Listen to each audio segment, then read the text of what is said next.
Why Pakistan dislikes Israel so much? Pakistan, one of the nuclear-armed Islamic Republic nations, located in a geostrategic region in Asia, has maintained a very strong anti-Israel public policy for several decades. The public opinion polls taken in Pakistan has shown an increasing level of hatred against Israel and Jews over the years, with almost 80% of people having a strong dislike against Israel. Pakistan's spy agency, ISI, has been actively engaged in going against Jewish interests in many parts of the world. The question is, why is there such a deep dislike by Pakistan and its people against Israel and Jews in general, even compared to many other Islamic nations? The birth of the modern state of Israel and Pakistan happened very close to each other in history. Israel was established as a nation on May 14, 1948. Pakistan came into existence by partition from India on August 14, 1947.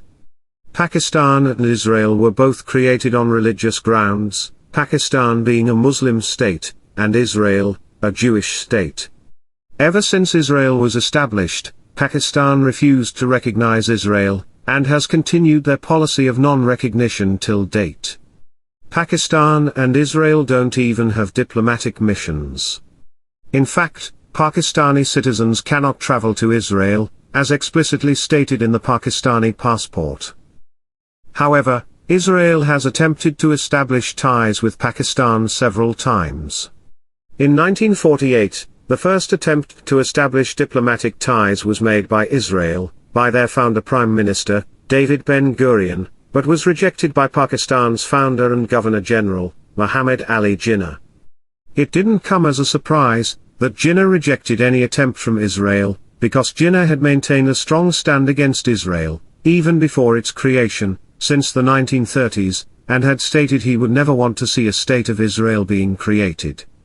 In one of his speeches in October 1945, he said to the effect that the establishment of a Jewish state and Jerusalem, being seized by Jews, will happen only when every single man and woman of the Muslim world dies. Jinnah died in 1948, but the relations didn't improve after that, either. Pakistan opposed the idea of Israel, from an ideological and religious standpoint. The first Pakistani foreign minister, Muhammad Zafar-Ullah Khan, opposed partitioning Palestine, to establish the State of Israel, in 1947, in the United Nations, when it was tabled for discussion. His stand became more hardline against Israel, during the next 5 years. Pakistan's support to Palestine is based on its Islamic solidarity. Pakistan being an Islamic state, with a heavy importance to its religion, has a need to maintain its identity, and tilt towards fellow Islamic nations. However, their stance against Israel went much beyond standing up for an Islamic nation. Pakistan has trained Palestinians, and supplied regular shipments of arms to Palestine. The Pakistani Air Force was involved in the Six-Day Arab-Israeli War of 1967, where the Arab world fondly remembers the Pakistani Air Force, shooting down several Israeli jets. In the Yom Kippur War of 1973, between Israel and a coalition of Arab states, the Pakistani Air Force was involved again, making Sattar Alvi, a Pakistani air officer, as a hero in Pakistan, as well as both in Egypt and in Syria for his gallantry against Israel, and bringing down Israel Air Force's Mirage jets. After the Yom Kippur War, Pakistani Army was involved in providing professional military training to the PLO members. In the mid-1970s, Zulfikar Ali Khan Bhutto, the Prime Minister of Pakistan at that time, began a jihad policy, before the Americans approached them for help, against the Soviets, when the Soviets invaded Afghanistan. Bhutto created several Islamic schools, called madrasas, with external funding, mainly from Saudi Arabia. The schools radicalized the youth of Pakistan in many areas, and these students formed several armed religious groups. One of them later became the Taliban. The radicalized militant outfits propagated hatred against all religions, other than Islam, with a strict interpretation of it. This turn of events made Pakistan, which was relatively liberal, into a radicalized state, and its relations with Israel started to go down quickly.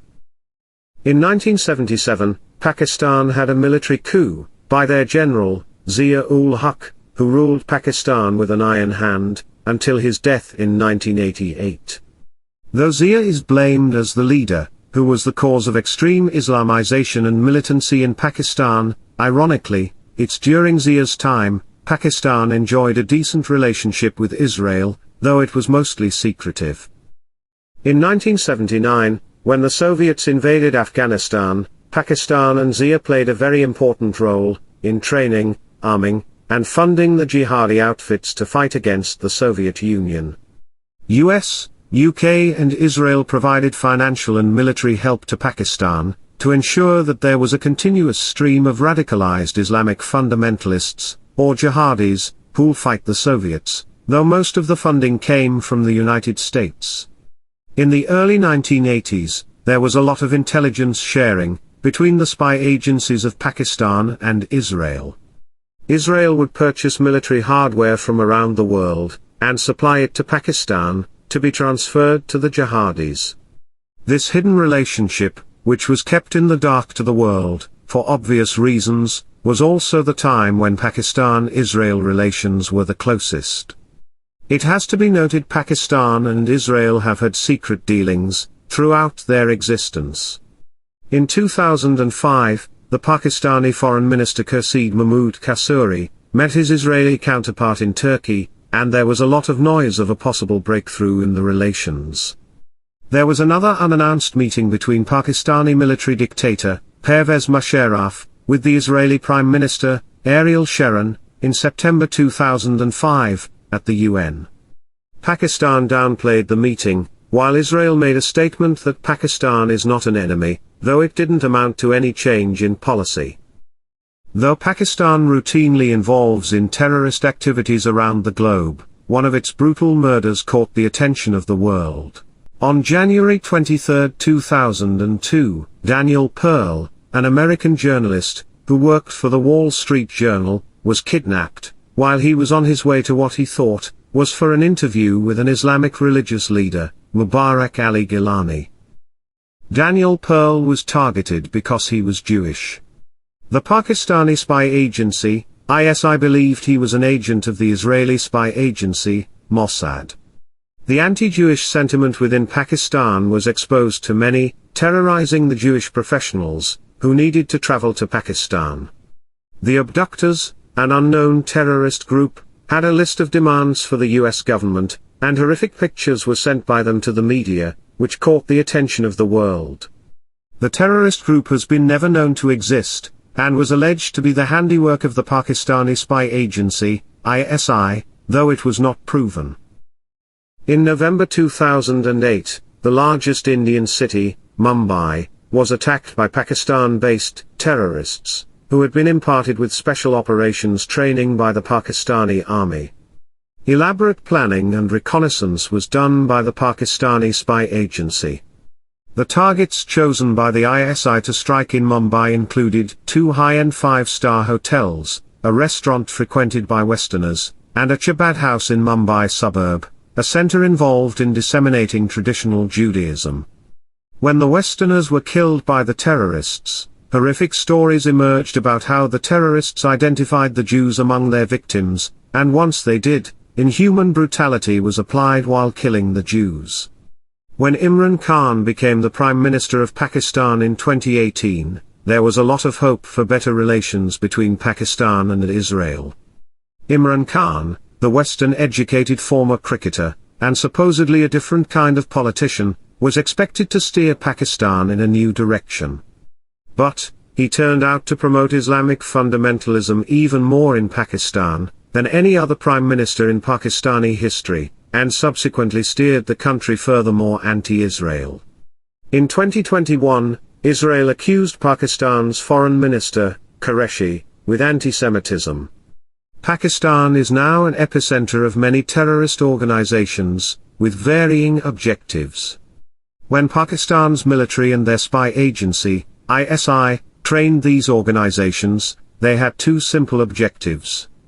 The main objective was to cause terrorist activities in India, mainly focused on the Indian state of Jammu and Kashmir.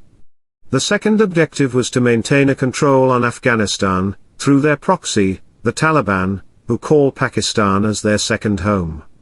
Now, the ugly hydra of terrorism has formed too many tentacles beyond the ability of ISI or Pakistani army to contain. In modern-day Pakistan, there are many terrorist organizations, which are trained, funded and nurtured by the Pakistani establishment. Most of them are anti-Israel, anti-India and anti-USA, but work perfectly well with the Pakistani government agencies. The second set of terrorist organizations, which total a few dozen entities, have gone rogue, and are not in control of Pakistani military, or ISI, leading to a big security issue for the Pakistani elites. The one common thread between these two sets of terrorist groups is, they both have a strong hatred for Jews, Americans, and the State of Israel. In all international fora, Pakistan has opposed Israel, and the UN speech is used to always include anti-Israel statements on its agenda. So, in today's Pakistan, even if diplomatic ties are established between Pakistan and Israel, it's unlikely to change the views of its citizens towards Israel. Decades of strong dislike has been created, in the minds of an average Pakistani citizen, since Pakistani news media and Pakistani leaders have always suggested that Israel and the Jewish lobby in US are interested in destroying Pakistan. The jihadi groups get more funding and more recruits when they include anti-Jewish hatred in their agenda, both from the Pakistani citizens and the Islamic aid organizations in Pakistan. In general, the promotion of radicalization in Pakistan has made the anti-Jewish feeling deeply established, and it's not possible for it to go away quickly. On its part, Israel has always wished closer ties with Pakistan, and has held several secret meetings with Pakistani officials, allegedly as late as 2021. When news broke out of such a meeting of a senior member of Imran Khan government, radical groups and the general public went on street protests, burning the Israeli flag. The successive governments of Pakistan have used Islamic fundamentalism as a way to preserve their power, which has become the main obstacle for Pakistan to find any form of compromise. Let's hope Pakistan abandons its obsession with fundamentalism, and establishes better relations with non-Islamic states.